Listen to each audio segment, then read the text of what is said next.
কাশ্মীরে হামলা, সৌদি আরব, Iran, Israel আবার যুক্তরাষ্ট্রের যে বার্তা দিল।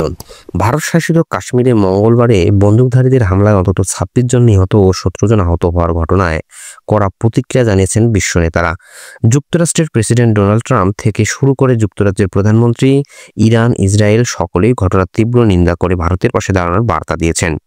ঘটনার সময়ে সৌদি আরব সফরে ছিলেন ভারতের প্রধানমন্ত্রী নরেন্দ্র মোদী। সেই সফর কাটছাঁট করে বুধবার ভোরে তিনি ভারতে ফিরে এসেছেন।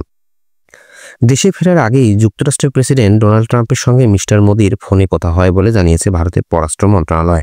এছাড়াও এখন ভারত সফর করেছেন যুক্তরাষ্ট্রের ভাইস প্রেসিডেন্ট জেডি ভান্স। তিনি মঙ্গলবারই নিজের এক্স হ্যান্ডেলে লেখেন, উষা এবং আমি ভারতের পহেলগামে ভয়াবহ সন্ত্রাসবাদী হামলায় নিহতদের প্রতি সমবেদনা জানাই। গত কয়েকদিনে আমরা এই দেশ এবং দেশের মানুষের সৌন্দর্যে অভিভূত হয়ে গিয়েছি। এই ভয়াবহ হামলার পরে তারা যখন শোক পালন করছেন, তাদের সঙ্গে আমরাও প্রার্থনা করেছি।